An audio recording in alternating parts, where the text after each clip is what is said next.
aujourd'hui pour une nouvelle vidéo. Encore une fois, je suis accompagnée par la seule et l'unique Sophie du compte Instagram Les Épilogues de So.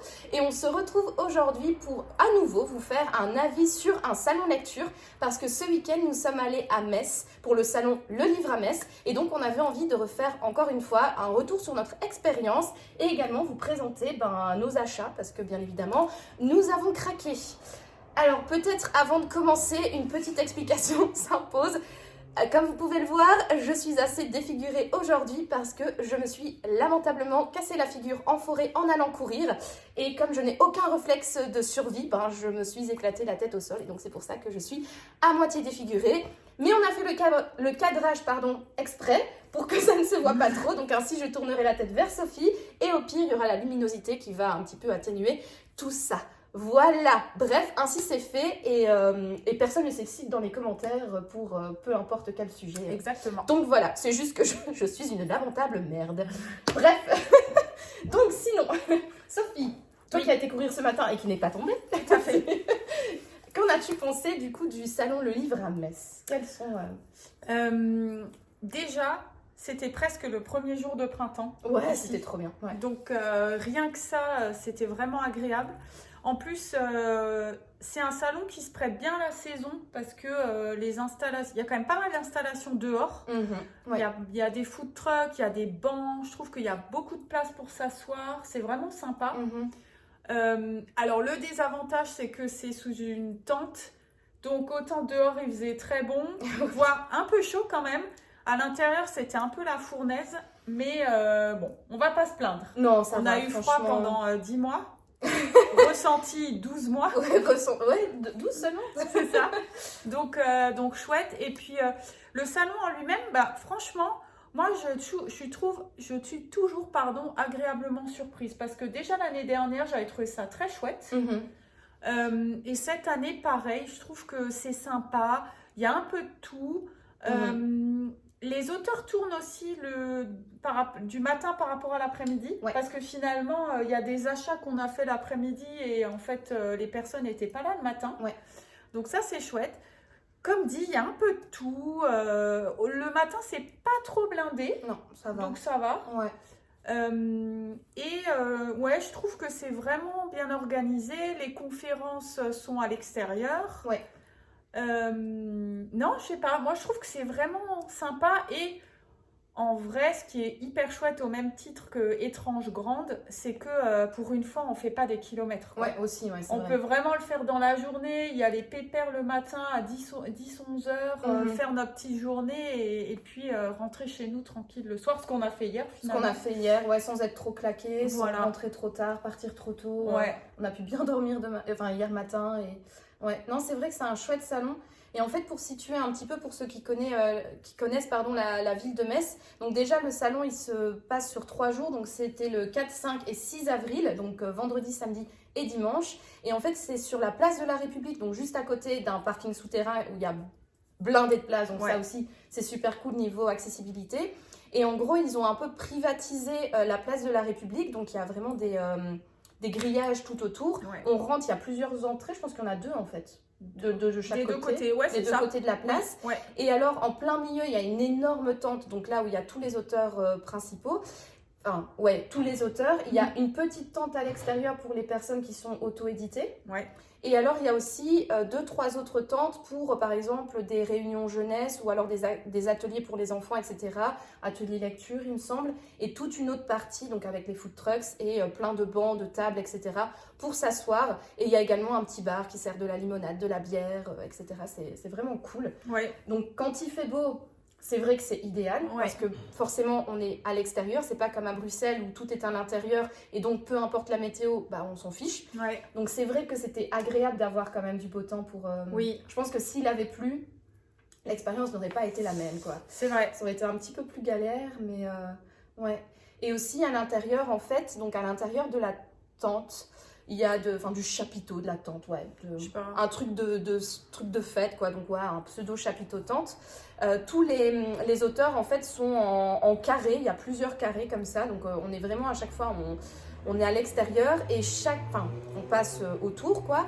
Et en fait, chaque carré est dédié à une librairie. Donc, il y a par exemple la librairie Isler, le Préau, la Momie qui fait des BD. Ouais.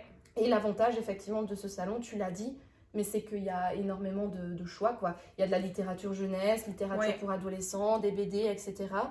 Et par contre, là, contrairement à Bruxelles, c'est principalement des livres. Enfin, les livres qu'on peut acheter, c'est quand les auteurs sont présents. Voilà, c'est pas des grandes librairies où on peut acheter, par exemple, un Marie Vareille qui vient de sortir parce qu'elle n'était pas présente en dédicace. Donc, c'est ça. Donc voilà. Et donc toi, c'était la deuxième fois que tu y allais. Oui.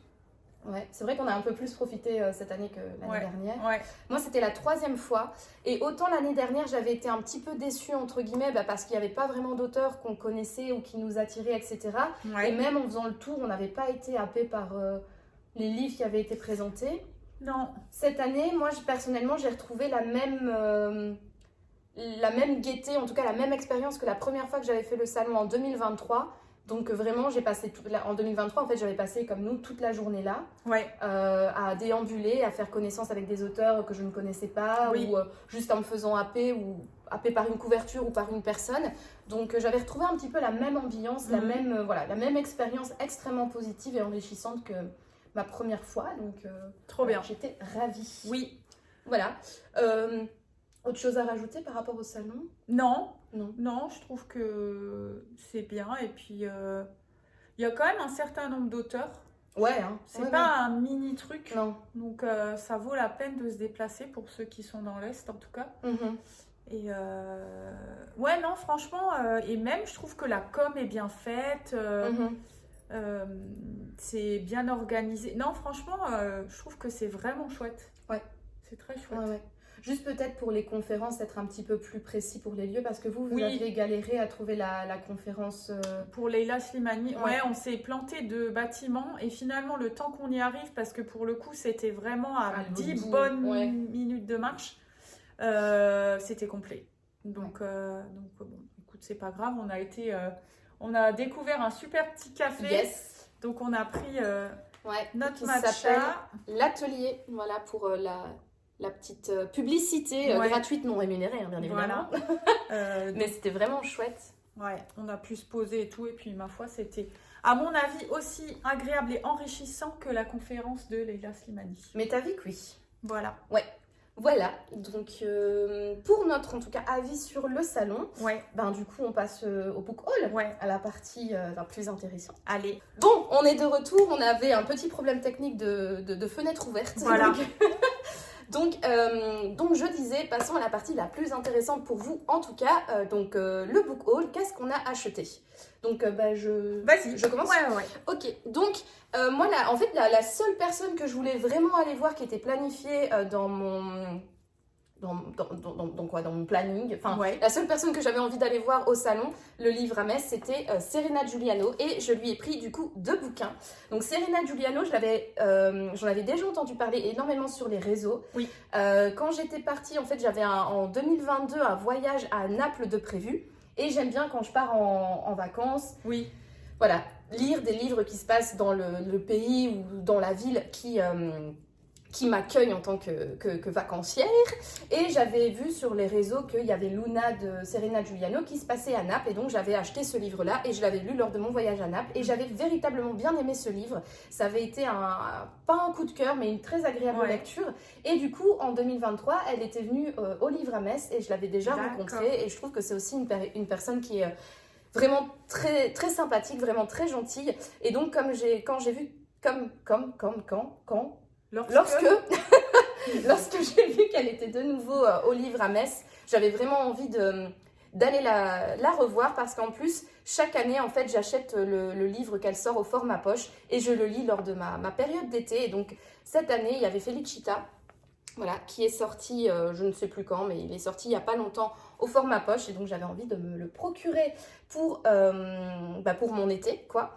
Et également, en fait, j'ai pris Ciao Bella, ouais c'est ça, Ciao Bella, parce que c'est son premier livre qu'elle a publié, qu'elle a écrit, et en fait j'avais complètement zappé qu'il existait. J'avais complètement zappé son existence, et quand je l'ai vu sur les livres devant elle, je me suis dit bon vas-y, c'est l'occasion, c'est le moment, prends-le lui, et ainsi en plus il est dédicacé, et ça c'est quand même vachement cool. Ouais, c'est très sympa. Voilà, donc du coup, Ciao Bella, de quoi ça parle ?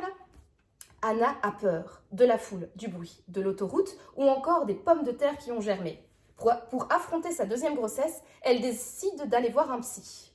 Au fil des séances, Anna livre avec beaucoup d'humour des morceaux de vie.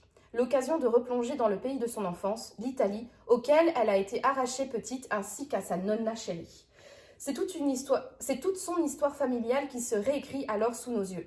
À quel point l'enfance détermine-t-elle une vie d'adulte ? Peut-on pardonner l'impardonnable ? Comment dépasser ses peurs pour avancer vers un avenir meilleur ? Attention, la lecture de Ciao Bella pourrait avoir des conséquences irréversibles. Parler avec les mains, écouter avec le cœur, rire de tout et surtout de soi, et devenir accro au pasta al dente.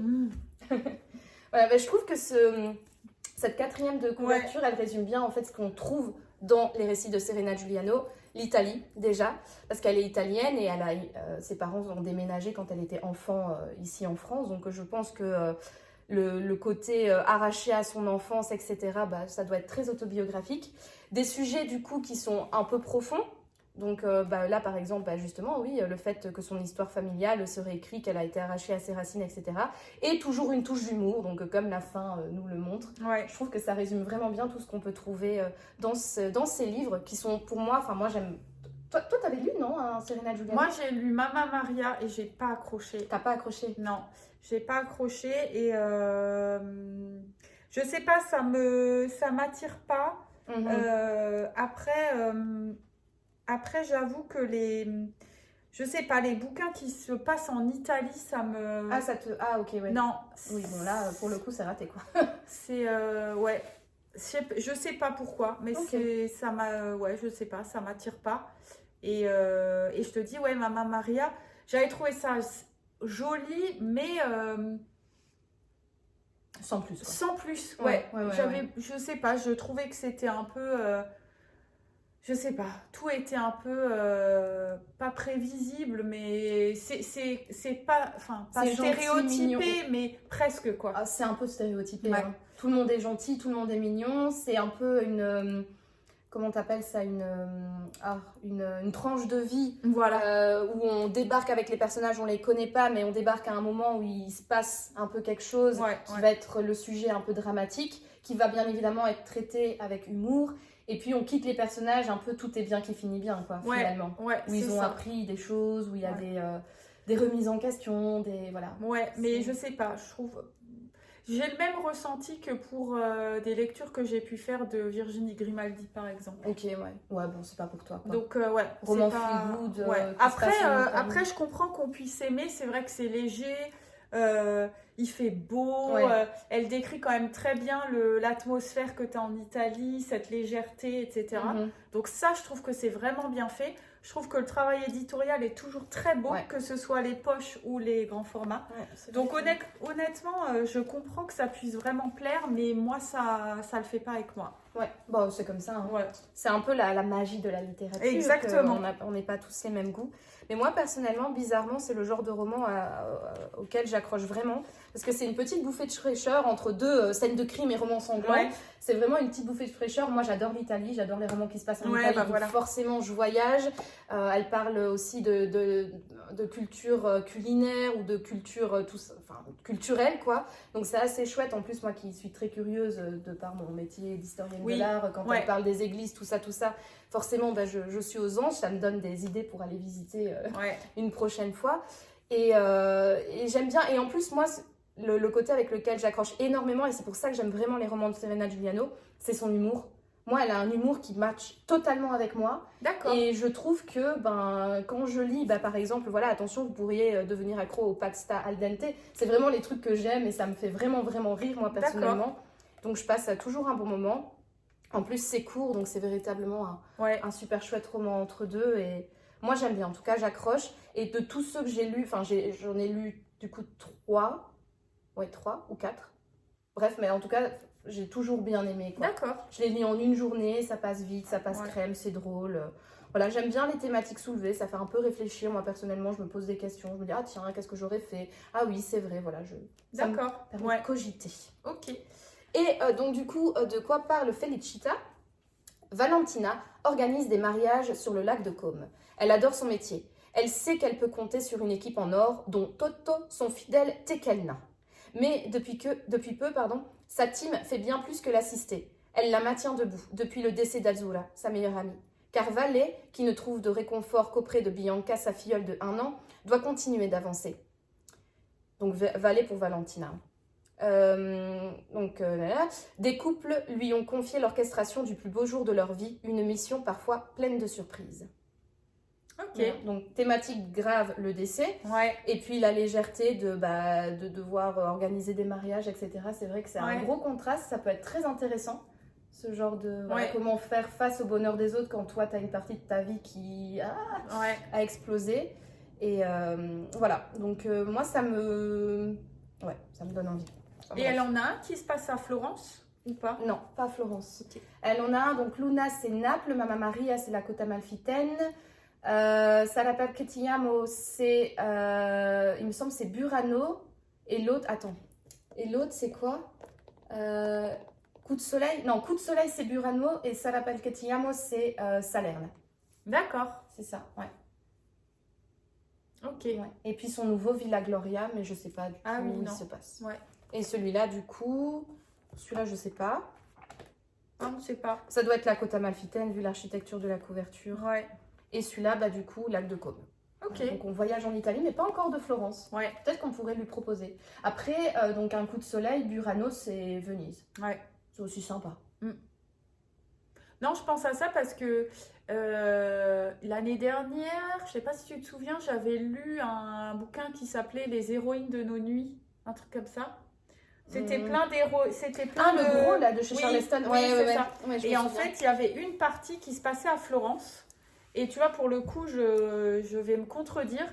Et en fait, cette partie-là, elle m'a vraiment donné envie d'y aller. Et du coup, j'y vais au mois d'octobre. Ah, c'est vrai, je savais pas. Ouais. Ah, cool. J'y vais 4 jours au mois d'octobre. Et franchement, c'est ce livre-là qui m'a vraiment donné envie d'y aller parce que ça décrivait hyper bien le côté... l'art en fait, tout le côté artistique de la ville, etc., tous les musées qu'on y trouvait, etc. Et je sais pas, je me suis dit, mais ça a l'air génial. Et en plus, tout le monde me parlait de Florence, comme quoi c'est incroyable. Ouais. Et du coup, j'ai dit à une copine qui, je sais, adore l'Italie, je lui dis, ça ne dirait pas d'aller à Florence? Elle m'a dit, franchement, j'y suis déjà allée 2 fois, mais Florence, c'est tellement bien, allez, on y va. Ouais. Donc, début octobre. Ah, trop bien. Ouais. Je te donnerai plein de petites adresses sympas. Ça marche. Ouais, pour aller... t'as les Bucchetta di Vino, notamment. Je pense que ça se prononce comme ça. Parce que c'est toujours un peu... Oui. Quand tu te prononces mal sur Internet, les gens... Nia, nia, nia, ça se prononce pas comme ça. C'est en fait c'est des petites portes comme ça où tu toques et puis t'as quelqu'un qui ouvre et puis tu demandes du vin et il te tend du vin comme ça que tu peux boire en russe, c'est trop cool. Franchement c'est chouette. Ouais. Et moi j'adore Florence, c'est ma ville préférée. Okay. Et pour le coup, si tu veux lire un livre qui se passe à Florence version thriller, t'as Inferno de Dan Brown. Justement la suite de Da Vinci Code. Ouais. Ça se passe à Florence, c'est assez sympa. Ok. Enfin, entre autres, il y a aussi une partie à Istanbul, mais je pense qu'il y a aussi une partie à Venise et ça commence à Florence en tout cas. Ça, j'en suis sûre. Ah, trop bien. C'est un bon... D'accord. Ouais. Mettez en commentaire si quel livre vous me conseillez pour Florence. Ouais, ça peut être sympa. Ouais, si vous avez des livres qui se passent à Florence, conseillez Sophie. Voilà. Faites lui agrandir sa wishlist. Ouais, c'est ça. Pas ma palle, elle est déjà énorme. Bon, tu les achèteras quand même pour les lire avant, sinon ça n'a aucun intérêt. C'est vrai, c'est vrai. Okay. Très bien. Allez, à toi du coup. Alors, attends, je vais commencer par celui-là, parce que finalement c'est celui-là que j'ai été prendre en premier. Alors, moi j'ai été prendre, donc ça s'appelle Récits d'aventure, voyage, exploration et péripéties sous la direction de Jean-Christian Kipp et Olivier Weber. Et en fait, c'est Olivier Weber qui était présent au Salon du Livre. Alors ça a l'air d'être un grand explorateur, reporter, etc. J'en avais jamais entendu parler. Ça ne dit absolument rien non plus. Et donc il était là et il avait plusieurs livres et c'est celui-là qui m'a fait de l'œil parce que je me dis, ça peut être vraiment intéressant d'avoir plusieurs visions et puis même de connaître des noms. Linda Bortoletto, j'ai déjà lu un de ses bouquins. Ah. Ouais. Et apparemment, il y a sur les traces des derniers Alacaluf. C'est quoi? Je sais pas. Rendez-vous dans la steppe, meurtre dans les monts célestes. Tu vois? Ouais. Tu me diras. Et celui-là aussi, tu me diras. Le cimetière des dinosaures. Ouais. Sarajevo, c'est tout droit au bout de Sniper Alley. Aux portes de l'Everest. Le pôle Nord en solitaire. Quand dans Brazzaville, en guerre, rien ne se passe comme prévu. Bon, c'est un peu des petites taglines, je sais pas comment on dit. Ça doit être vachement cool. Ouais. Avoir plusieurs plumes, plusieurs visions des choses, etc. C'est ça. Et... Oh, c'est illustré. Mais oui, c'est illustré. Ah, c'est trop beau. C'est beau ça. Ouais, illustré par Bertrand de Miolis. Ah ben, Bertrand. Très joli. Très joli. Ouais. Et ouais, tu vois, c'est illustré un peu partout. Ah ouais. Même les titres en mauve, c'est trop joli. Tu vois, Reine d'un continent. Ah ben ça valait, c'est 24 €. Hein. Ouais. Non, en plus, il est assez gros hein, quand même. Je sais pas combien de pages il fait. 300 aînés, non? Olivier Weber. Ah, là, il y a les présentations des auteurs. Ça, c'est vois. cool, ça. Même pas 300 pages. Même pas 300 pages. Mais ils sont beaux, les dessins. Franchement. Ouais. C'est vraiment très joli. Bref, comme je suis une férue de récits d'aventure, je me suis dit, un livre avec plein de récits, je prends. Tu prends. Donc voilà, et j'ai un peu discuté avec lui. Oui, bah tu vois que c'est un, je sais pas, c'est un mec qui doit avoir, attends, on va savoir, qui est quand même relativement vieux, entre guillemets. On ne sait pas. Il dit pas son âge, le gredin. Non, mais honnêtement, je pense que c'est quelqu'un qui s'il les a pas, approche des 70, je pense. Ah ouais, ok. Ouais. Je pense, hein. Si c'est pas le cas, désolé. Mais on ira voir sur internet, je vous mettrai l'information ici si je la trouve comme d'habitude. Écrivain, voyageur et grand reporter, c'est ça. Ok. Et donc voilà, et du coup j'ai échangé un peu avec lui, non, intéressant, et ça se voit que c'est un peu un baroudeur qui a vu la moitié de la planète, enfin la moitié, 80% de la planète. Et il a l'air, alors je ne l'ai pas pris, parce qu'il y avait 2 personnes à côté de moi avec qui il discutait et qui lui ont pris un autre livre. Apparemment c'est son dernier, c'est plus ou moins une autobiographie. Et en l'entendant parler, apparemment, c'est quelqu'un qui a eu une enfance. Alors, je ne sais pas s'il a perdu ses parents ou s'il les a jamais connus. Enfin bref, il a fait beaucoup d'orphelinats. En Alsace, donc il est originaire de l'Est de la France. Et donc en fait très jeune il a un peu dû rouler sa bosse, etc. Après bon il s'est pas étalé, mais je me suis dit si ça me plaît, celui-là et surtout l'autre que je montrerai après, je pense que ça vaut le coup de lire un peu sa biographie et de voir un peu ce qu'il a fait. Bah ouais. Parce qu'il a, c'est vraiment quelqu'un qui a dû se débrouiller à partir de très jeune, quoi. Bah, je me dis, peut-être que pour être justement aventurier et vivre à fond comme ça tes aventures, tu dois pas avoir d'attache, quoi. Bah, j'ai l'impression. C'est son éducation qui a... Enfin, en tout cas, sa vie, son expérience de vie qui a peut-être mené au fait qu'il soit un grand aventurier. Ou en tout cas... ce que je me dis, tu vois, c'est pas moi qui vais partir à l'aventure, à laisser mon mari et mon petit chat à la maison et mon book club. Ouais. T'imagines? Souvent, j'ai l'impression, soit c'est ça, soit justement par rapport au livre, oui, je crois que c'est les aventurières qui peuplent mes nuits. Donc là, c'était plutôt des femmes, et plutôt au siècle dernier, voire début du siècle dernier, voire avant. Qui claque tout. Elle pétait un câble. Ouais, c'est ça. Ouais. Alors, soit elle pétait un câble, soit en fait, le truc, c'est qu'à l'époque, elles avaient quand même des enfants hyper tôt. Donc, il y en a une, il me semble, elle a eu ses gamins, je sais pas, à 16 et, j'en sais rien, 19.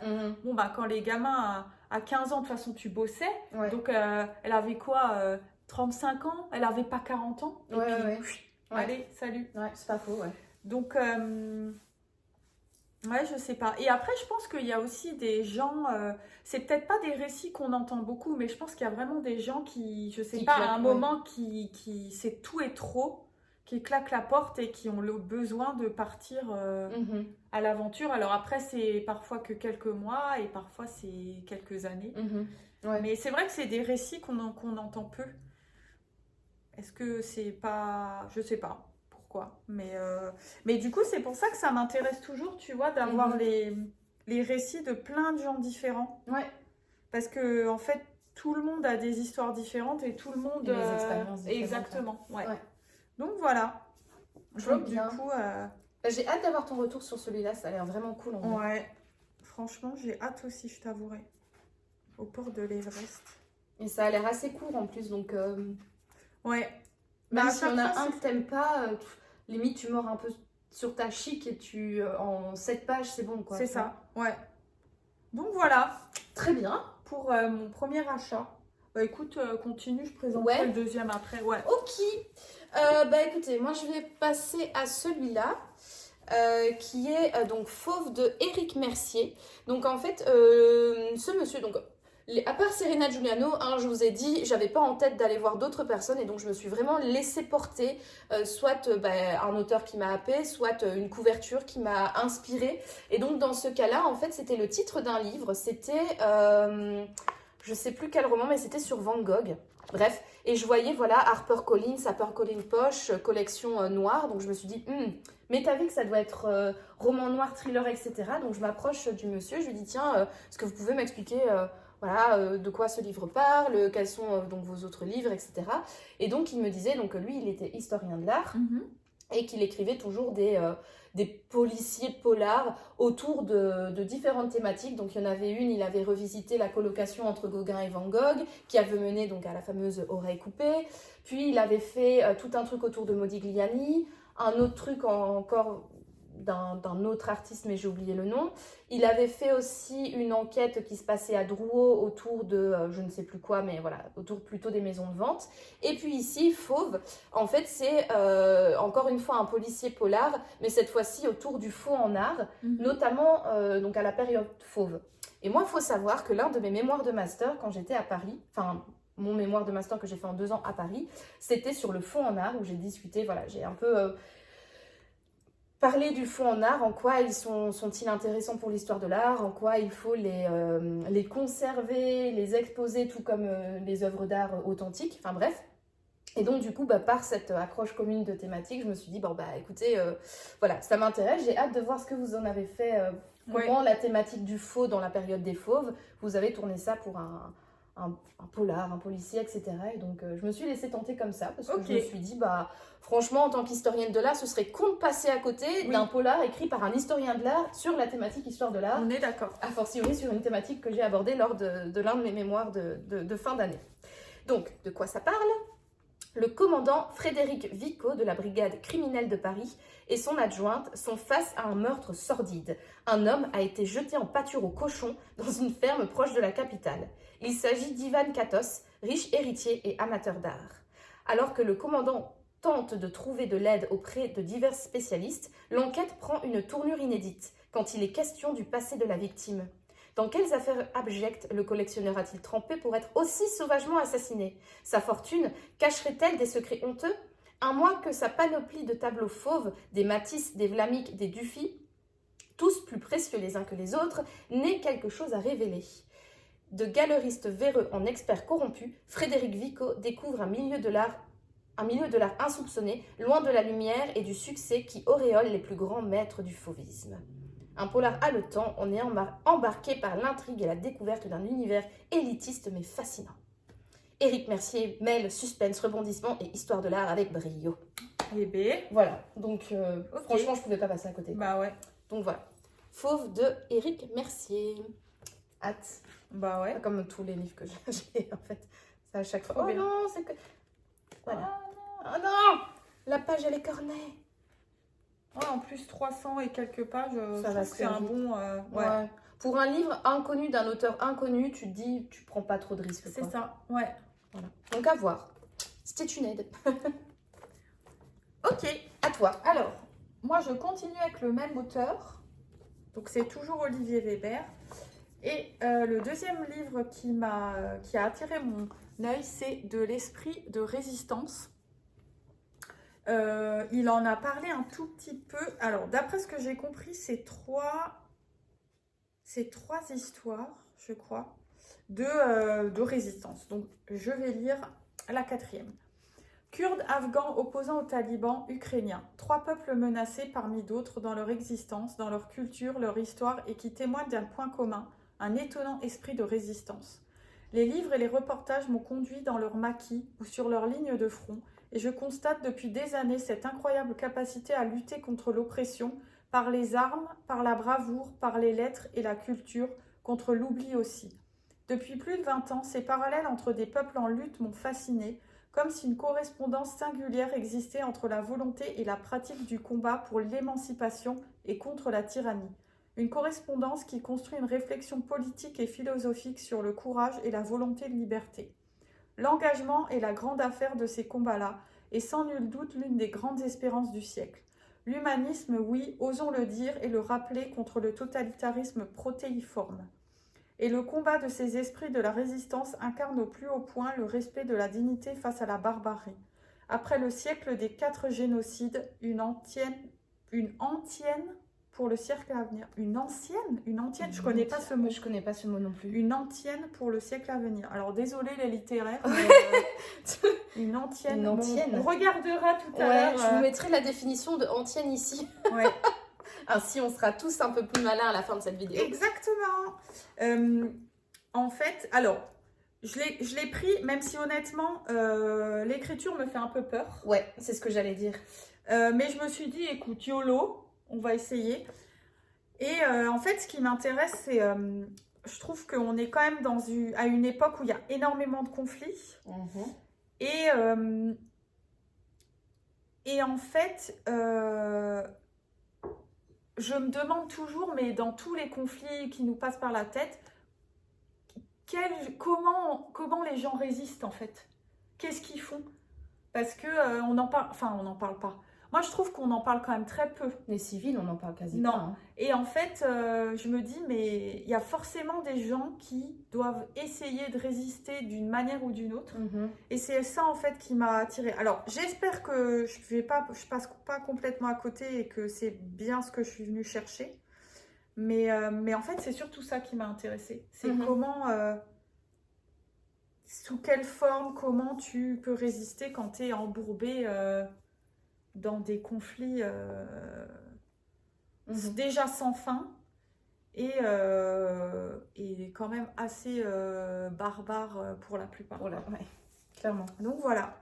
Donc je suis hyper intriguée et par l'écriture et par le fond. Ouais. Après, ce genre de truc, c'est vrai qu'il y a un message d'espoir peut-être, ou en tout cas une lumière au bout du tunnel qui doit être vraiment intéressante, mais le lis pas si t'es déprimé ou quoi. Non, voilà. Je pense que ça, il faut le lire au mois de juillet. Alors peut-être pas en vacances. Non. Un peu trop, voilà. Mais je me dis, tu vois, cet été... Et après, est-ce que c'est pas un livre que tu lis de temps en temps? Bon, à voir. Après, moi, j'arrive pas trop à faire ça, je t'avouerai. Ouais, non, moi non plus. À chaque fois, je dis, je vais mettre un livre sur ma table de chevet pour pluquer de temps en temps 1 ou 2 histoires. Et puis finalement, il reste là. Ouais. Et je lis 1, 2 le premier soir. Et puis après... Ouais, donc voilà. Donc, hyper curieuse. Ouais, moi aussi. Hyper curieuse. Mais je pense que ça va être costaud. Ouais. Voilà. Trop bien. Moi, ce que j'adore, comme on n'a vraiment pas le genre de lecture, on n'a pas du tout le même genre de lecture. Toi, tu es vachement intéressée par ça. Ouais. Moi aussi, mais pas pour le lire. Donc, en fait, je suis contente d'avoir rencontré ton chemin parce qu'à chaque fois, tu peux me faire des petits résumés. Mais j'ai eu une conversation hyper intéressante avec je ne sais plus qui. C'était quelqu'un qui lisait aussi. Femme, homme, je me souviens plus. Bref. Et en fait, cette personne me disait, moi, la lecture, c'est du divertissement. Ouais. Je n'ai pas envie d'apprendre des trucs. Je n'ai pas envie de lire des choses, peut-être pas tristes, mais des choses lourdes ou de la technique, etc. Moi, la lecture, c'est du divertissement. Mais c'est pas moi qui t'ai dit ça? Non. Non? Ok. Non. C'était pas toi. Alors peut-être qu'on a déjà eu cette conversation. Mais j'ai quelqu'un d'autre qui m'a dit exactement la même chose. Et en fait, c'était intéressant parce que je disais, moi, il faut que ce soit les deux. Il faut que j'ai la partie divertissement ou comme tu dis, quand peut-être tu as un peu le moral dans les chaussettes, etc. Voilà, lire un Serena Giuliano qui se passe au soleil et tout ça, c'est quand même sympa. Mais moi, j'ai besoin aussi de lire, d'apprendre, que ce soit une ouverture sur le monde parce que je ne regarde pas la télé. Ouais, je comprends. Ouais. Tu vois? Ouais. Je regarde pas la télé. Après, c'est une philosophie. Hein. Du coup, finalement, j'en apprends via mes lectures. Ouais. Et je pense que c'est peut-être pour ça aussi que t'aimes bien aller j'aime bien les... comme ça, exactement. Ouais. Non, je comprends, ouais. Donc voilà. Après... Puis encore une fois, chacun est différent. Hein. Exactement, c'est ça. Voilà. Ouais, exactement. Mais du coup, écoute, je te dirais. Ben oui. Je te dirais, si ça se trouve, je fermerai le bouquin, je te dirais. Non. C'était horrible. C'était horrible, c'est trop triste. Non, je pense que... Non, je pense pas que ça doit être triste. Non, je pense que c'est plus un message d'espoir de dire, peut-être le truc un peu cliché, mais quand tu penses qu'il n'y a plus d'espoir, il y en a toujours. C'est ça. Finalement. Ouais. Et il y a toujours des gens qui se battront pour la liberté, qu'elle soit d'expression, de mouvement, d'apprendre, de faire ce qu'on veut avec son corps, etc. Ouais. Et... clairement. Donc du coup, je pense que ça ira... Enfin, j'espère que ça ira dans cette direction. Voilà. Top. Parfait. Voilà. Alors, ensuite... À moi? Ouais. Alors, lequel je prends? Allez, je vais prendre celui-là. Allez. Alors, moi, j'ai pris, donc c'est Mortel Moselle et non pas Mortel Adèle. Oh, dédicace à Eva. Le tome 3 de Nicolas Turon. Donc en fait, je suis passée devant son stand et j'avais vu qu'il y avait plein de petits cahiers noirs comme ça, avec à chaque fois des jeux de mots que j'ai trouvé vachement drôles, bon un peu nuls sur les bords, mais comme par exemple meurtre étrange à étrange grande ou à Tange grande ou des trucs comme ça. Enfin bref, à chaque fois des jeux de mots avec des villes de la Moselle. Et je voyais à côté des gros bouquins et donc j'ai pris le premier et en fait c'est du coup un recueil de nouvelles. Donc à chaque fois, il va aller dans une ville, essayer de recueillir un fait divers ou une anecdote autour de cette ville. Et avec des élèves, il va créer une intrigue autour de ce fait divers. Et lui, il va écrire cette intrigue qu'il publie en nouvelles, qu'il va distribuer du coup dans la ville en question, qu'il distribue à ses élèves. Et quand il a assez de matière pour faire un livre grand format, ben, du coup, il réunit plusieurs nouvelles dedans. D'accord. Et donc, je trouvais que l'idée était hyper intéressante parce qu'en fait, Nicolas Turon intervient dans les écoles. Donc, lui, il est de base, il est dans le milieu du théâtre. Mais il intervient aussi dans des écoles pour faire comme ça des ateliers d'écriture. Et il va, comme j'ai dit, dans une ville, recueillir des anecdotes et puis ensuite produire un contenu créatif et littéraire avec des étudiants. Et je trouvais ça, l'idée était assez sympa. Ouais. Surtout que les anecdotes souvent qui sont relevées, c'est lié à des vols, à des crimes, à des mystères, à des disparitions, etc. Donc l'amatrice de thriller polar policier que je suis forcément a été touchée. Et pourquoi j'ai pris le 3e tome? Parce que là, je vous ai dit, c'était donc Mortel Moselle 3. Et bien, tout simplement parce que le premier tome réunissait des anecdotes qui étaient traitées un petit peu sous l'humour, le trait humoristique, assez humoristique. Et en fait, le 2e tome, c'était déjà un petit peu plus noir. Et le 3e, vachement plus noir. Et donc, forcément, noir c'est noir, il n'y a plus d'espoir, sauf pour Noémie et la lecture. Et donc, j'ai dit, voilà. Quitte à découvrir, autant partir directement vers un contenu qui pourrait potentiellement plus me plaire, parce qu'en fait l'humour, ça passe ou ça casse. Oui. Et là, quand j'ai parlé avec l'auteur, il était assez sympathique, ça passait bien, mais je me dis, potentiellement, peut-être que son humour par écrit ne passerait pas, et ce serait un peu bête de passer à côté d'un livre juste parce que je n'accroche pas à son humour. Et donc c'est pour ça que je suis allée aussi du côté un peu plus safe, en prenant le côté noir, en me disant, là, il y aura un peu moins d'humour et donc ça pourrait potentiellement plus me plaire. Et peut-être qu'au fur et à mesure, j'irai prendre le tome 2, puis le tome 1, si jamais l'occasion se représente. Donc, niveau... oui, je vais peut-être lire quand même la 4e de couverture. À chaque commune, sa dose de faits divers. Nicolas Turon poursuit son exploration de la Moselle par son versant le plus sombre en proposant une nouvelle collection de récits courts construits comme des polars. Des histoires fondées sur une enquête de terrain et de trottoir ou comment accommoder le fruit de la musique du hasard avec des fictions déclinées en 50 nuances de noir. Voilà, donc c'est à chaque fois des mini-polars, des nouvelles en fait, qui font peut-être quoi Ici, on commence page 170 et on termine page 190. Donc voilà, une petite vingtaine de pages, des petites nouvelles dans des villes de Moselle. Je me dis, ça peut être intéressant comme la région est juste à côté. Voilà. Trop bien. Et en plus, pour le coup, l'auteur était assez sympa. Et ce qui me fait trop galerie, c'est qu'en fait, il met à chaque fois sa tête sur les couvertures. C'est énorme. Et son ex-libris aussi. C'est voilà, trop drôle. C'est la tête du mec. Et à l'intérieur, voilà, pour la dédicace, il a mis un espèce d'ex-libris avec encore une fois sa tête. Donc, il a un peu de melon. C'est hyper drôle. Et le contact est bien passé. Il avait l'air hyper sympa. Donc voilà. 12 nouvelles policières. Et pareil, je dis à chaque fois, oui, je vais en prendre une par-ci, une par-là. Mais non, je vais pas savoir faire ça. Je vais le lire d'un coup, quoi.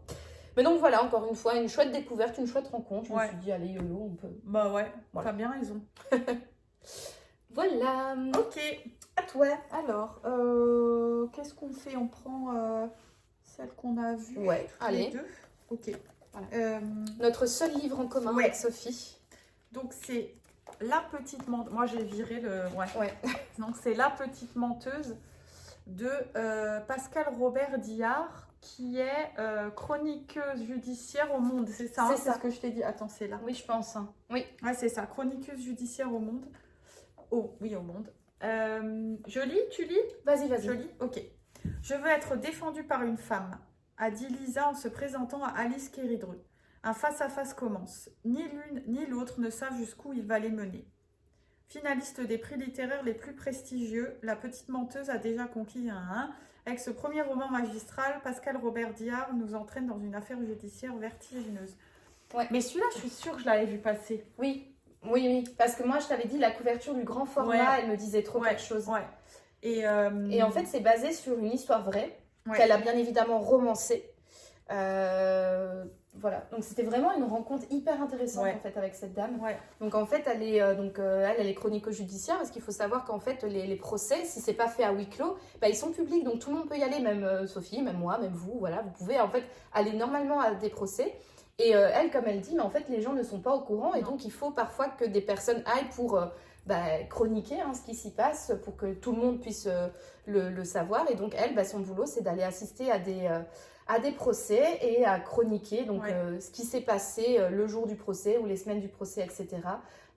Pour publier, du coup, dans le journal du Monde. Et donc, comme ça, elle a assisté récemment donc, au procès des faux meubles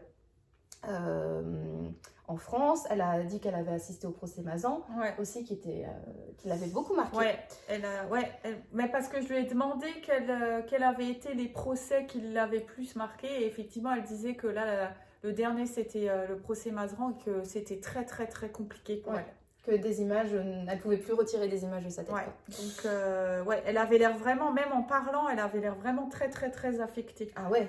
Et pourtant je sais pas quel âge elle peut avoir, mais en tout cas, c'est une dame qui a déjà une longue carrière derrière elle, je pense. Hein. Moi, j'aurais dit aussi proche de la septantaine. Je dirais aussi, vers 65, entre 65 et 70, j'aurais dit. Et non, apparemment, c'est un procès qui l'a vraiment, vraiment, vraiment marqué. Mais d'ailleurs, je pense que les gens qui ont assisté... tous, ça a dû être très compliqué. Ouais, clairement. Mais elle avait dit que c'était pas un boulot évident, parce qu'il y a des choses qui se passent quand même dans les procès, qu'elle avait dit, qui sont pas évidents à... Voilà. Et c'était une dame hyper... J'aurais vraiment bien aimé discuter encore plus longtemps avec elle. Je pense qu'on aurait pu passer 1 heure à discuter avec elle, mais il y avait quelqu'un d'autre qui attendait ou c'est ça. Mais hyper intéressante, hyper douce, hyper gentille. Hyper gentille. Vraiment, si elle est à un salon, allez la voir. Même juste pour parler avec elle, en fait. Même pas pour lui prendre un bouquin si ça vous intéresse pas. Mais juste pour discuter avec elle. Et je trouve qu'elle pitche bien aussi ces livres-là. Oui. Parce que là, en fait, elle nous avait expliqué, donc c'est basé sur une histoire vraie, d'une fille qui avait été manipulée par des adultes pour mentir à un procès. C'est ça. Et quelques années plus tard, elle revient en fait sur sa version des faits et elle explique pourquoi elle a menti en disant, en fait, c'est les conséquences... c'est la faute des adultes, quoi. Et du coup, elle a quand même romancé cette histoire parce qu'elle voulait donner une autre finalité que la réalité pour que le message soit plus puissant, le message à faire passer soit plus puissant. Donc c'est encore plus intéressant, je trouve, de savoir que c'est vraiment basé sur son travail et qu'elle a tout réfléchi à comment faire passer un message fort et tout. Non, c'est sûr. Et ce qui était intéressant, moi, ce qui m'a marqué aussi, c'est que quand elle nous pitchait le livre, elle a dit, comme tu disais, elle disait, j'ai romancé, et notamment la fin, pour que ça se finisse bien dans cette histoire, parce que en vérité, la jeune fille en question a été détruite dans la réalité. C'est ça. Donc, encore une fois, Et c'est une vie qui a été détruite. Ouais, c'est ça. Donc voilà, franchement, j'ai vraiment hâte. Je pense que honnêtement, on a fait des très belles rencontres à ce salon-là. Mais je réfléchis. Parce que j'ai bien aimé cet auteur-là.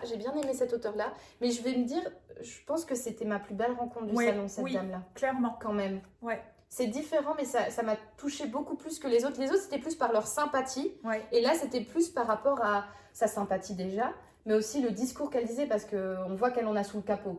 C'est quelqu'un qui, déjà, aime bien son métier, qui aime bien en parler, qui a une sensibilité, une douceur. Et qui aussi est très intéressée par ses lecteurs, parce que nous, elle nous a demandé plusieurs fois qu'est-ce que vous aimez dans la vie, et patati et patata. Et je trouvais ça très touchant de sa part qu'elle s'intéresse aussi à nous, finalement, tu vois. Ouais. Non, franchement, très, très belle rencontre. Et dommage que ça a été un peu écourté, mais c'est le jeu. Hein. Ouais, c'est le jeu, ma pauvre du sexe. Exactement. Donc voilà. Et toi, t'en as pris un deuxième. Ouais. Alors. Qui là, pour le coup, m'aurait intéressé aussi, mais je pense un peu moins. Donc, mon cobaye, voilà. elle me racontera. Ça s'appelle la déposition. La loi dit que lorsqu'on est le père, la mère, le frère, la sœur, l'enfant ou le conjoint de l'auteur d'un crime, se taire n'est pas un délit pénal, mais un conflit moral qu'il appartient à chacun de résoudre comme il peut. En avril 2014, Maurice Agnelet comparait une nouvelle fois aux assises pour le meurtre de sa maîtresse, Agnès Leroux, disparue en 1977. Coup de théâtre. Après tant d'années à défendre son père, Guillaume Agnelet fait une déposition accablante. Qu'est-ce qui l'a poussé à briser devant la cour le secret d'une famille qui dure depuis plus de 30 ans ? Pascal Robert Diard, chroniqueuse judiciaire au Monde, a rencontré Guillaume et compose le théâtre intime d'une famille sous l'emprise du père. Ça a l'air tellement intéressant en vrai. Et donc ça, je pense qu'elle décrit vraiment ce qui s'est passé. Ouais. Et je sais pas, je suis hyper... Moi, j'ai un truc pour les affaires judiciaires. Ouais. Parce que je trouve que ça... Et encore, j'en lis pas beaucoup parce que honnêtement, je trouve que c'est compliqué de lire ce genre de truc, justement parce que c'est la réalité. Mais d'un autre côté, je trouve que ce genre de procès et un peu les procès qu'on voit passer dans les médias et tout, je trouve que c'est quand même symptomatique de la société malade dans laquelle on vit. Ouais. Parce que finalement, c'est des gens, dans la plupart des cas, et c'est ce qui est revenu dans le procès Mazeran, c'est des gens normaux, c'est pas des monstres. Hein. Ah non, c'est pas des gens comme dépeints dans les films, etc. Non, c'est ton voisin. C'est vos potes, vos frères, votre voisin, votre sœur, etc. qui, mais elle ou il aurait jamais pu faire ça, il ferait pas de maille à une mouche. Si. Il nous disait bonjour tous les matins, il nous aidait à descendre la poubelle. Et en fait, je trouve que c'est ça qui fait peur. Hein. Qui fait peur et qui est aussi vraiment intéressant dans ce genre de récit, c'est de se dire, en fait, c'est des... Alors, parfois, il y a des raisons, parfois, il n'y en a pas. Parfois, c'est des gens qui ont vrillé, parfois, il y a toute une histoire derrière, etc. Mais je trouve ça hyper intéressant. Mais bon, faut pas lire ça tous les jours, quoi. Non, voilà, pareil, encore une fois, pour un jour d'été, nous en vacances et non déprimés. C'est ça. Voilà. Mais tu vois, là, ce que je trouve hyper intéressant, justement, dans cette quatrième de couverture, c'est le fait, tu vois, du fils qui, des années après, change sa version des faits, tout ça, parce que potentiellement, il était sous l'emprise de quelqu'un de sa famille. Ça. Et ça, je trouve ça hyper... Moi, c'est un truc qui me rend folle, quand tu vois parfois des témoins qui viennent... témoigner, ben non, il était avec moi, ou peu importe, la raison, etc. Et puis des années plus tard, ils viennent en disant, ah ben non, en fait, j'ai menti parce que nanani nanana, j'étais sous emprise. Et quand tu vois que tu as des personnes qui passent à côté du jugement, de la condamnation, et de la prison potentiellement pour des trucs comme ça, comme par exemple des femmes qui protègent leur mari parce qu'elles sont complètement sous emprise, et que les maris passent à travers les mailles du filet grâce à elles, à cause d'elles, et qu'après, moi je trouve ça dingue, tu vois. Mais c'est marrant parce que ça n'a rien à voir, mais il y a quelques années, je sais pas si je pense que tu connais, mais il y a la série Dr House qui est sortie. Et bref, c'est une série médicale où c'est une équipe qui fait en fait des diagnostics et puis sur des cas un peu bizarres. Enfin bref, on s'en fout. Et en fait, le propos, je sais que ce qui m'a toujours marqué, c'est que donc lui, le docteur qui est un peu le personnage principal de la série, il disait toujours, tout le monde ment. Mhm. À un moment ou à un autre, tout le monde ment. Ah bah oui. Tout le monde. Et encore une fois, ton frère, ta soeur, ta mère, machin, pour des raisons diverses et variées, mais tout le monde ment. Et en fait, c'est marrant parce que c'est une série voilà, qui n'a rien à voir, mais ça m'est toujours resté en tête de dire tout le monde ment. Oui, bah oui, bien sûr. Et du coup, et c'est pour ça, tu vois, quand tu parles de ça, je me dis, mais c'est fou, quoi. C'est ouf, ouais. Ouais. C'est vraiment...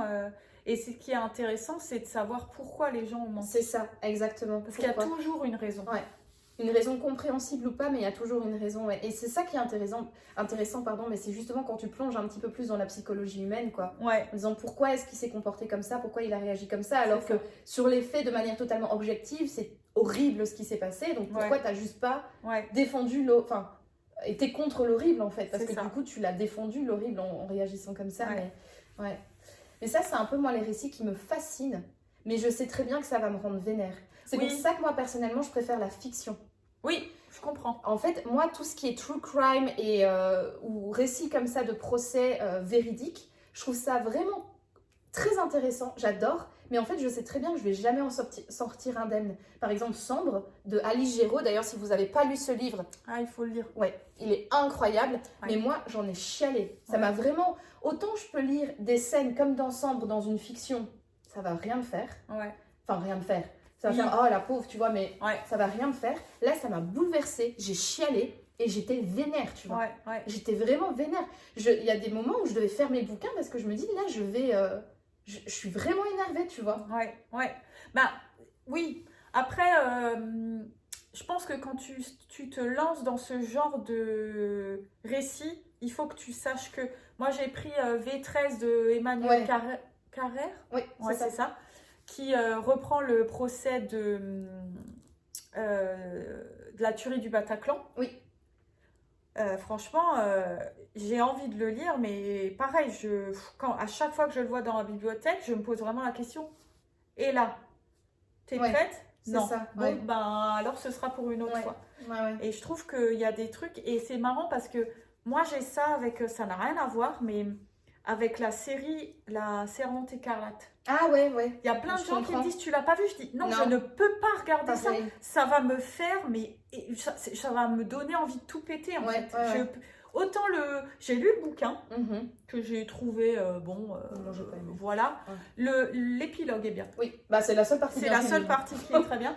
Mais je pense que si vraiment je peux pas, enfin la série, je sais que je peux pas. C'est impossible. Je vais exploser en vol quoi. Non, je comprends. Et donc du coup. C'est vrai que c'est des récits où il faut vraiment poser la question, est-ce qu'on y va ou est-ce qu'on n'y va pas? Voilà, si tu dis, si t'hésites, t'y vas pas. Ouais, c'est ça, exactement. Donc, Et pour le coup, tu vois, c'est pour ça que moi j'ai pris celui-là, parce que comme elle a dit que c'était romancé, je me suis dit, potentiellement, je peux y aller plus, tu vois. Parce que du coup, dans ma tête, je vais dire, bon, c'est basé sur des faits réels, mais c'est romancé. Donc si je suis vénère, je serai toujours un peu moins que si c'était vrai. Je comprends. Même si ça tombe, c'est vrai ce qu'elle dit et que je serai vénère sur un vrai fait.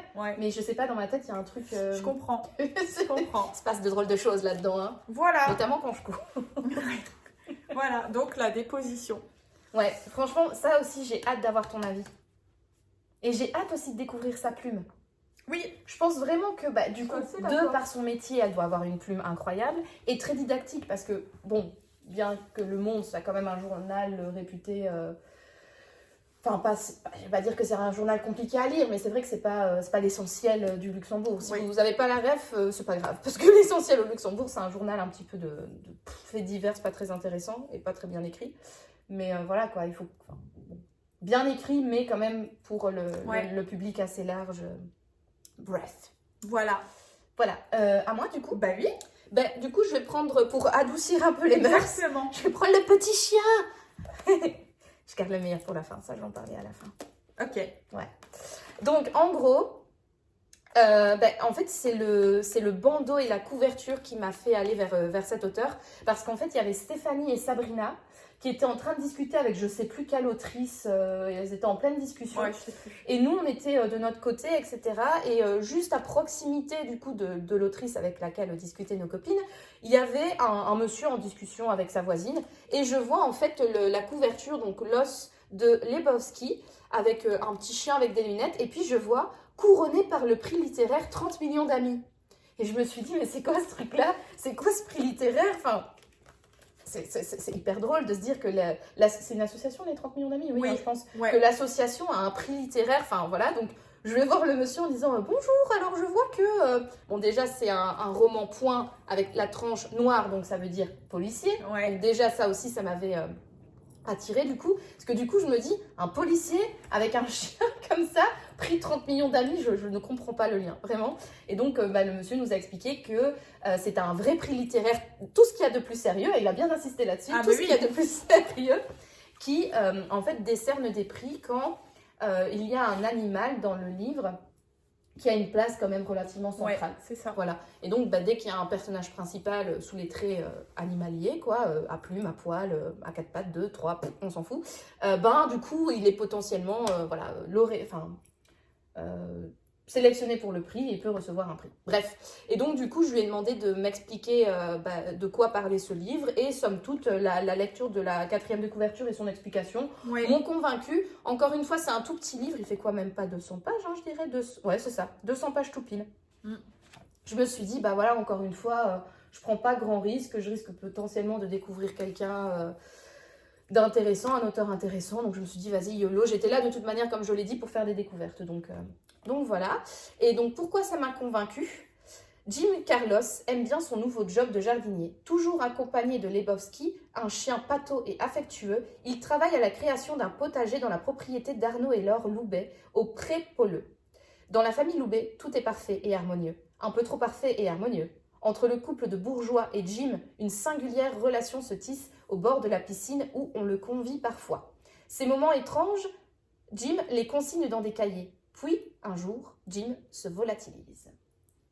Voilà, ça m'a fait un petit peu penser à La femme de ménage, ce côté famille bien sous ton rapport, assez prout-prout, bourgeois, etc., qui au final cache un secret. Et puis, et puis je me suis dit, mais en quoi, dans cette 4e de couverture, le chien, parce qu'on n'en parle pas beaucoup, quoi, on dit juste qu'il y a le chien qui est là et tout, mais... Pour qu'il a été sélectionné, il a bien insisté que l'animal doit avoir un lien central. J'étais assez curieuse, donc je me suis dit, je vais le prendre. Et alors, toi, t'as la ref, Lebowski. Il avait dit que c'était... Oui, il y a un film qui est sorti dans les années 90, je crois, qui s'appelait The Big Lebowski. Et en fait, alors, moi, je ne l'ai jamais vu, honte à moi, mais... en fait, d'après ce que j'ai compris, c'est vraiment l'histoire de Lebowski qui est un peu un no-life. Genre, il n'a pas de projet, rien, il n'a pas d'argent, rien. Et en fait, il est avec 2 autres potes à lui qui sont des no-life aussi. Je crois que c'est les frères Cohen qui ont réalisé le film. Me demande pas ce qui se passe, mais je sais juste que c'est ces 3 personnages. Et à mon avis, on va les suivre dans... whatever, j'en sais rien.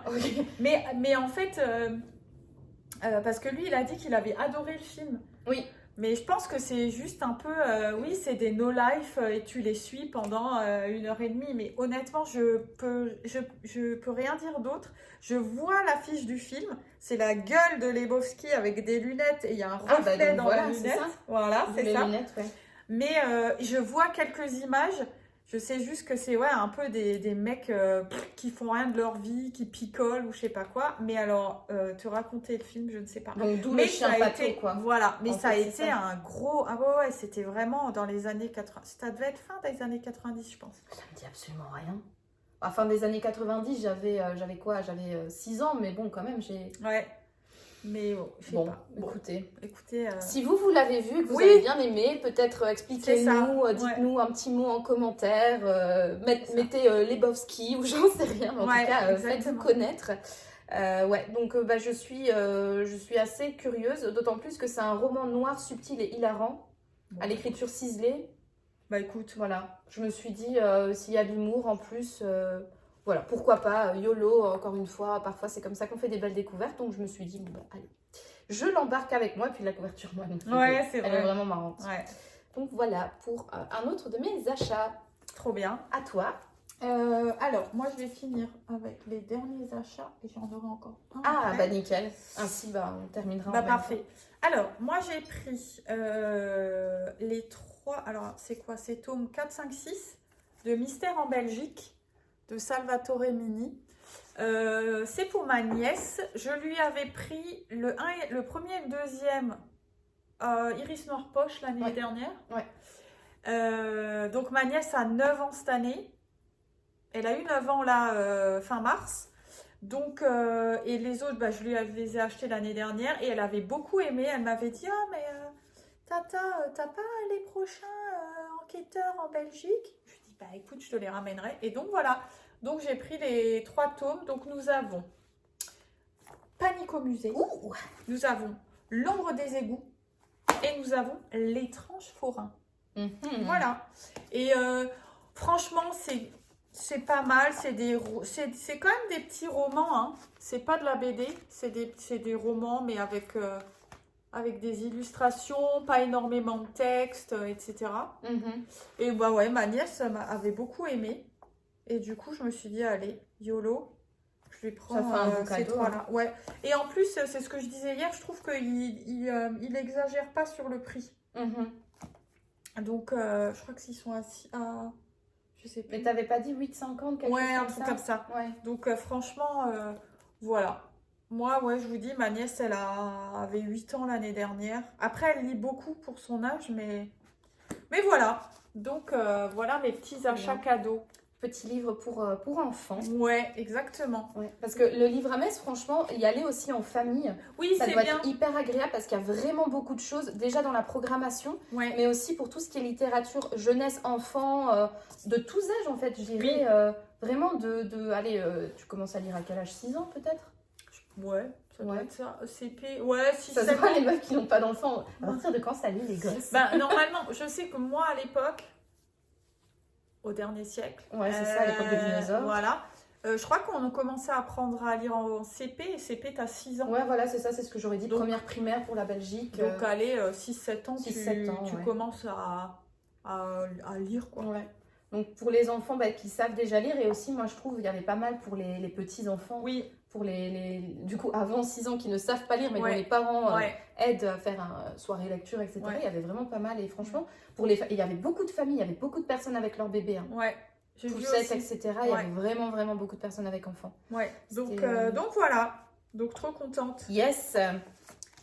Très bien. Alors, j'enchaîne, moi, avec Tombée du ciel de Sébastien. Alors, je ne sais pas comment ça se prononce. Si c'est Passi, Pachi, Paki, Paquito, je ne sais pas. Je ne sais pas. Sébastien, P-A-C-I, voilà. Qui est un bonhomme très charmant, très gentil. En fait, j'ai pris Tombée du ciel, qui est le premier tome d'une saga. Et en fait, pareil, quand on avait fait notre tour quand on est arrivé, qu'on a fait notre premier tour de repérage, j'avais donc vu cette couverture, j'avais vu le titre, etc. Et l'auteur qui était juste derrière, c'est un grand gaillard, il y a sa photo qui est là, chauve, avec une grosse barbe et blindé de tatouages. Ouais. Et en fait, il parlait à quelqu'un, et quand je l'entendais parler, je trouvais qu'il avait une chaleur dans la voix qui contrastait totalement avec, je trouve, son apparence, où on pourrait avoir peur d'un grand gaillard, musclore, etc. Et je trouvais quand je l'avais entendu parler, j'étais « Ah, ça a l'air intéressant ce qu'il dit ». J'entendais qu'il parlait d'enquête, etc., machin bidule chouette, dans la musicologie, donc j'étais il va falloir que j'aille le voir.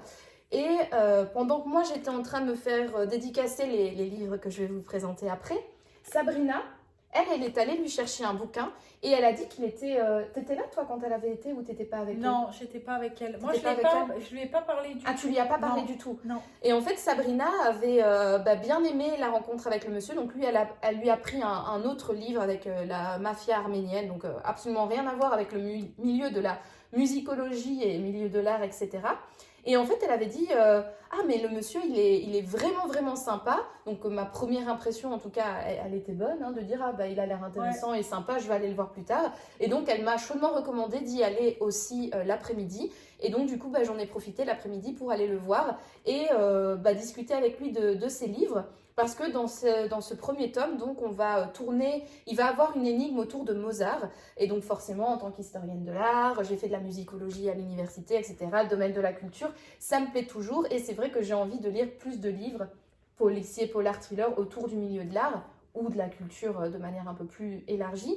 Et donc en discutant avec lui, je trouvais que c'était vraiment un échange extrêmement intéressant. Et donc il m'a pitché un petit peu sa trilogie, ça m'a bien plu, donc je lui ai dit, bah écoutez, j'ai envie de vous découvrir, et donc vous prendre le premier tome, donc Tombé du ciel, qui raconte l'histoire, donc le directeur de la fondation Mozart détient-il une partition inédite du maître ?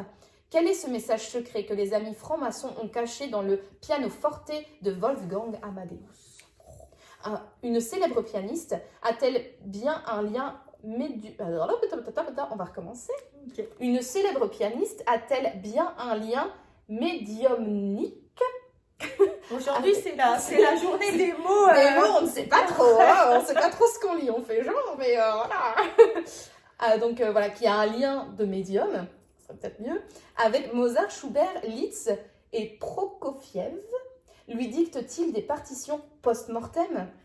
De Vienne au fort de Brégançon, de Paris à Bâle et New York, Sébastien Paci, toujours pas, nous initie aux secrets les plus éclairants et les plus inattendus du monde de la musique. Cependant, l'envers de cet univers de culture et de raffinement pourrait bien être criminel. Dans cette affaire hors du commun basée sur des faits et des personnages réels, quels ont été les rôles d'Aurélie Filippetti et de François Hollande ? Alors pour le coup, je dois bien avouer que la 4e de couverture ne donne pas envie. Mais c'est très fouillis. Oui, je trouve aussi. Parce que je me suis dit, mais c'est un polar ou c'est pas un polar ? C'est bizarre. C'est un polar. Ok. C'est un policier. Mais pour le coup, lui, heureusement que j'ai pas lu la 4e de couverture avant de lui parler. Ouais. Parce que lui, donc c'est lui qui m'a pitché le livre. Et je trouvais que son explication était beaucoup plus éclairée. Enfin, beaucoup plus... moins fouillis, quoi. Ouais. Beaucoup. Ouais. Là, c'est un peu fouillis. Ouais, je trouve aussi. Parce qu'en gros, ce qu'il m'a expliqué, c'est que donc, il va avoir le transport du piano de Mozart. On va retrouver à l'intérieur une partition inédite qui est liée autour d'un secret. Parce qu'effectivement, Mozart a fait partie de la franc-maçonnerie. Et donc, tout ce qui est lié aux francs-maçons, c'est un petit peu, secret, connaissance qui nous cache, etc. Enfin, bref, c'est toujours un petit peu nébuleux. Et donc, il a dit qu'il va faire intervenir dans cette histoire une médium qui, je pense, a réellement existé. Qui en fait dit qu'elle est en lien avec des compositeurs célèbres. Et donc il a dit, j'ai repris cette personne, j'ai fait le lien avec ça et il va y avoir quelque chose, des crimes ou je ne sais plus quoi, tout autour de ça. Et donc il dit, ça va être une enquête un petit peu sous forme un petit peu à la Da Vinci Code, quoi. Donc un peu sous forme de chasse au trésor, de découverte en déconvenue, de secret, machin, bidule chouette. Et franchement, comment lui m'a pitché le livre, ça m'a tout de suite convaincue. Ok. Là, je trouve que la 4e de couverture... Après, on pourrait épiloguer des années sur les 4e de couverture. Longuement, et encore une fois, comme diraient certains, mais vous êtes qui, vous, pour critiquer le travail des autres ? Une lectrice, voilà. Non, mais après, c'est pas une critique, c'est juste une constatation. En tant que lectrice, quand t'as quand même déjà un certain bagage de lectrice... Ouais. Il y a quand même des 4e de couverture. Alors, soit ça te spoil tout le roman. Ouais. Ok. Ouais, clairement. Soit ça n'a rien à voir avec l'histoire. Ouais. Un peu comme là. Hein. Enfin, parfois, tu te dis, mais ils ont mis une 4e d'un autre bouquin sur celui-là. Enfin, je sais pas, je comprends pas. Ouais. Donc, mais bon, après,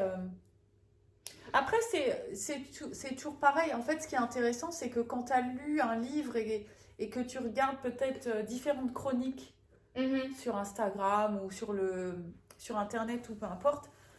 En fait, chacun attaque l'histoire d'une version différente. Donc, tu dis, ok, la 4e, elle l'a attaqué à partir d'ici. Moi, je trouve ça plus opportun de l'attaquer comme ça. Ouais, c'est ça. Donc, ça, à la limite. Mais moi, il y a des 4e quand même qui te spoilent le bouquin, quoi. Ouais, ça, c'est et je me dis, mais qui... Enfin, là, je suis désolée, mais on peut quand même se poser la question des relectures, qui a validé ça ? sachant que ça te raconte le bouquin. Et que tu peux lire ça, tu dis, bon, bah, t'as pas besoin de déposer entre 8 et 24 €, on sait pas. Ouais. Exactement, ouais. Alors que t'as un résumé derrière, quoi. Ouais. Mais bon, bref. Et là, pour le coup, franchement, s'il m'avait pas expliqué vers quoi ça partait, j'ai aucune idée de vers quoi ça part. Est-ce que c'est... Alors, il est quand même marqué que c'est basé sur des faits et des personnages réels, mais du coup, tu dis, est-ce que c'est une fiction? Il parle de... Il y a des trucs potentiellement criminels, mais alors du coup, est-ce qu'on a dans un polar ou dans un roman historique? Enfin, tu vois, je trouve que t'arrives pas à... Non. Puis qu'est-ce que vient foutre Aurélie Filippetti? Je ne connais pas. Et François Hollande? Enfin, sans doute qu'il y a un c'est lien, la mais... politique française, donc c'est que... C'est une politicienne, Aurélie? Ok, ouais. Je ne Et... Ok. Donc c'était le gouvernement à l'époque, elle devait être culture, alors elle... Moi je suis désolée, la politique française, je connais les noms, mais honnêtement, c'est un peu une quiche, quoi. Bah ouais, moi aussi encore plus, venant de la Belgique, à part le président de la République et potentiellement le Premier ministre, ou de temps en temps le ministre de la Culture, ou la ministre de la Culture, mais sinon... Ouais, j'y connais rien, mais bon. Bref, en tout cas, l'échange avec ce monsieur avait été vraiment passionnant. Il est professeur de lettres, il est fan de musicologie, et donc du coup, je trouvais que, je me dis, voilà, en tant que fan, il doit vraiment savoir donc de quoi il parle, donc ça doit vraiment être, voilà, si tu as un intérêt, forcément, le sujet, tu le creuses un petit peu plus, de manière un petit peu plus approfondie. Et en plus, il m'avait expliqué aussi qu'il avait eu l'idée de ça avant le confinement, de son histoire, mais en fait, l'angle d'attaque qu'il voulait donner à son histoire ne le convainquait pas. Il m'a expliqué, mais j'ai un peu oublié. Il avait dit oui, et je trouvais que ça aurait été trop nébuleux, j'arrivais pas à faire le lien avec mon histoire, comment j'aurais aimé l'amener. Et en fait, il a eu, en découvrant donc cette fameuse médium, il a eu un petit peu l'éclair de génie en disant voilà, c'est comme ça que je vais attaquer mon roman. Et du coup, le Covid est arrivé, donc il a eu le temps d'écrire, et donc c'est comme ça qu'est née donc sa trilogie. Et donc il y a un 4e livre qui est sorti cette année, je pense, ou l'année dernière, enfin bref, en tout cas il n'y a pas si longtemps que ça. Non, je pense cette année. Celui-là, c'était 2000 du coup, 20, puis 21, 22 et 24, ou 25, ou 21, 22, 23 et 25. Ok. Bref, 4 livres qui sont sortis, et donc Sabrina, elle a pris le livre qui n'est pas dans cette trilogie. Et moi, je me suis dit que du coup, ce qui pouvait être cool, c'est que si jamais ça me plaît, potentiellement, j'ai 2 autres livres. Voilà. Après à lire. C'est ça. Voilà. On aime les sagas. On aime les sagas. Donc voilà, pour Tomber du ciel de Sébastien. Pas qui, pas... On sait pas, de Sébastien. Voilà. Et bonjour à lui s'il passe par là. Exactement. Bon, alors moi, je vais présenter un livre que je n'ai pas acheté au salon, mais que j'ai acheté à la FNAC. Voilà. Parce que la bibliothèque indépendante de Metz a brûlé. Ouais, donc, il n'y a plus qu'un petit bus. Donc, je me suis dit... Cela dit, on aurait pu aller voir quand même. Ouais, mais on a été près de la cathédrale et j'ai pas vu le bus. Il était peut-être de l'autre côté. Non, il était là. Ah, tu l'as vu? Moi, je l'ai pas vu. Quand je vous cherchais, ouais. Je l'ai vu, il était là. Mince. Ouais. Ah bah non, tu vois. Bon, bref. Bon, c'est pas grave. Donc, j'ai été chercher La dernière allumette de Marie Vareille, que j'ai lu en début d'année, qui a été un méga coup de cœur, mais qu'on m'avait prêté en grand format. Ouais. Du coup, je me suis précipitée et je l'ai pris en poche. Je vais relire pour ceux qui n'écoutent pas, ceux du fond. Voilà. Depuis plus de 20 ans, Abigail vit recluse dans un couvent en Bourgogne. Sa vie d'avant, elle l'a en grande partie oubliée. Elle est même incapable de se rappeler l'événement qui a fait basculer sa destinée et l'a poussée à se retirer du monde.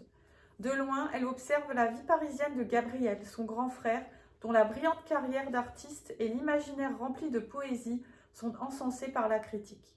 Mais le jour où il rencontre la lumineuse Zoé et tombe sous son charme, Abigail ne peut s'empêcher de trembler car elle seule connaît vraiment son frère. Franchement, c'est un livre magnifique. Abigail, c'est un des plus beaux personnages que j'ai pu croiser dans les livres. Carrément. Ah ouais. Elle est incroyable. Et l'histoire est belle. Il y a aussi une thématique assez compliquée. Franchement, magnifique. Vraiment. Et c'est pas du feel good. Ah, bah oui. Tu m'as expliqué. Non. Oui. Pareil, à ne pas lire quand vous êtes déprimé. Voilà. C'est pas du feel good, mais c'est. Franchement, il est génial. Enfin, moi, ça a été un coup de cœur. Donc voilà. Donc je le conseille grandement. Et maintenant qu'il est sorti en poche, plus d'excuses.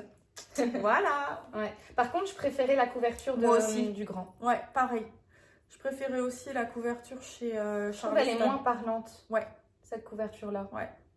Ouais, je trouve aussi qu'ils sont un peu chiés sur la couverture. Mais bon. Mais bon, encore une fois, c'est notre avis purement personnel. Hein. On ne veut pas critiquer les designers de couverture. Ouais. Surtout chez le livre de poche. Exactement. Voilà. Voilà. Top. Bah, du coup, moi, j'ai aussi ces 2 livres, mais je vais en parler en une fois. Donc, les 2 derniers que j'ai achetés. Sophie va encore se moquer de moi. Pas du tout. Pas du tout. Non, pour expliquer l'histoire, donc moi, vous le savez, hein, en tout cas, si vous suivez mes vlogs et mes autres vidéos, j'ai envie de lire un petit peu plus de BD. Et donc, là, comme au livre à Metz, il y avait quand même pas mal de stands de BD, je l'ai fait le tour. Et puis, je tombe sur une BD avec quelque chose sur la couverture qui a énormément accroché mon œil. Et puis quand j'ai pris cette dite BD et que j'ai commencé à feuilleter à l'intérieur, eh ben, les petits sketchs qu'il y avait à l'intérieur ont également ravi mon cœur. Et je me suis dit, oula, je vais attendre que le monsieur, l'auteur revienne et je vais prendre les 2 livres et me les faire dédicacer. Et donc, quelle est la chose, l'élément qui a attiré les caisses? Les caisses. Alors, je vous laisse deviner, je vous laisse 2 secondes pour deviner. 1, 2, tout le monde a trouvé. Tout le monde a trouvé, je pense, hein, parce que je suis tellement prévisible. Bien évidemment, un chat. Non mais franchement. Et en plus, un chat qui s'appelle Crapule. Ouais. Le nom est très très bien choisi. Et en fait, en discutant avec l'auteur, donc il m'a dit qu'il avait un chat noir, qui s'appelle Crapule. Et c'était lui, forcément, qui lui avait inspiré les petits sketchs qu'il y a à l'intérieur. Parce qu'en fait, à l'intérieur de ces livres-là, on va retrouver, tout comme dans les BD Putain de chat, mais avec vraiment ça... Au niveau graphisme, on est totalement différent. Mais en tout cas, sur l'aspect sketch, etc., c'est la même chose. On va retrouver en fait chaque page, c'est un sketch divisé en 4 cases et donc qui va un peu expliquer ce que c'est que de vivre chez un chat, voilà. En tant qu'esclave d'un chat et de toutes les petites péripéties qui peuvent nous faire voir tous les petits problèmes qu'on a quand on est colocataire avec un chat, les petites bêtises qu'ils font, les petits moments de douceur, les petits moments de ronron, etc. Et donc, ça forcément, si vous me connaissez, vous savez que c'est... le genre de petite BD qui, moi, fonctionne totalement. C'est ça. Et en plus, je trouvais que pour une fois, par rapport à Putain de chat, les graphismes sont tout aussi simples, mais il y a quand même un travail supplémentaire. Ouais, parce que donc c'est très beau. C'est très beau. Ouais, hein. Il y a déjà un travail d'aquarelle, donc c'est noir et blanc et bleu. Et puis, c'est un tout petit peu plus travaillé que Putain de chat. Donc, moi, ça m'a bien plu parce que c'est vrai que dès que j'ai ouvert la BD, j'ai tout de suite fait la comparaison. D'ailleurs, je lui ai demandé si il connaissait. Il a dit, oui, forcément. Et c'était un peu dans le... Pas son inspiration, mais qu'il connaissait très bien et qui savait que ça pouvait se rapprocher de cette BD-là. Et du coup, le fait de voir que c'est quand même des dessins différents, une manière de travailler le graphisme différent, et un humour également différent, parce qu'il y a beaucoup moins de paroles et de dialogues que dans Putain de chat. Je me suis dit, c'est la même chose, mais finalement, ça va totalement se différencier. Et moi, ça m'a totalement séduit, et c'est pour ça que du coup, j'ai pris les 2 tomes qui sont parus. Je pense qu'il y en a 3 en tout, parce que j'ai été voir son Instagram, et il me semble que le 3e est en cours de réalisation, etc. Et donc, Mais il l'a pas dit, quand tu as discuté avec lui, il n'a pas dit qu'il était en cours de... Ça me dit quelque chose. Ah, je me rappelle plus. Bref, ok. Je me rappelle plus. Possible. Mais voilà. Et donc, il me les a dédicacés. Et donc, à chaque fois, j'ai eu droit également à mon propre petit dessin. Ça, c'est canon. C'est vraiment... Ouais. Et franchement, il le fait. Et c'est ce que je lui ai dit. Je fais, à vous voir dessiner, on a l'impression que c'est facile. Parce qu'il fait ça en 3 minutes. Hein. Ouais. Franchement, voilà. Trop, trop beau. Et quand il dessinait ça, au début, je me dis, mais qu'est-ce qu'il dessine? Parce qu'il a d'abord fait, en fait, les lacets. Donc, il avait dessiné le chat et puis les lacets. Et j'étais là, mais je me dis, qu'est-ce qu'il fait? Et puis après, quand il a commencé à dessiner la chaussure, je fais, c'est moi, des j'adore lacets. celle-là. Elle est cool, hein. Ah ouais, je trouve ça génial. Ouais. Vraiment trop beau. Donc voilà, donc bien évidemment, il fallait que je trouve un chat pour,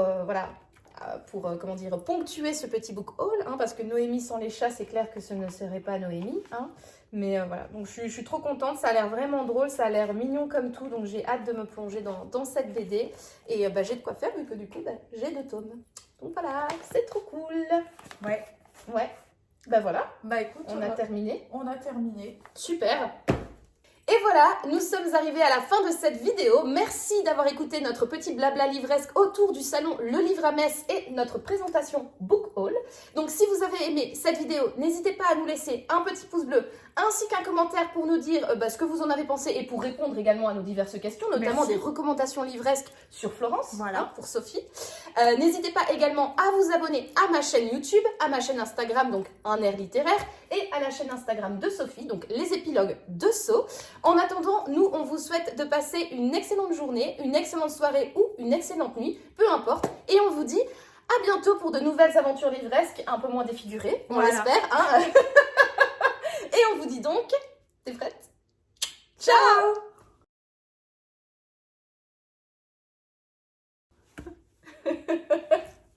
Bah voilà! Bah nickel!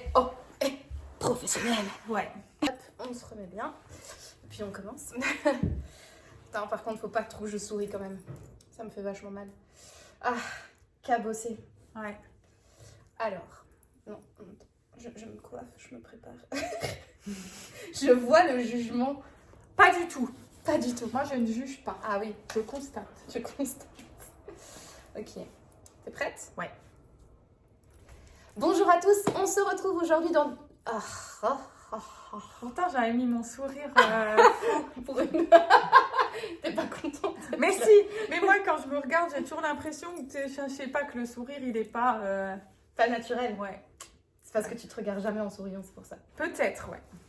Parce que la carte bleue... On fait un cut, je vais fermer la fenêtre, non? Ah oui, d'accord. Parce que t'as pas entendu la... Si. Hein. Et je me suis dit, si jamais ça continue, ça va m'énerver. Ok. Non, il faut pas que tu t'énerves. Tu peux laisser le plan. Ouais, ça fera les bloopers.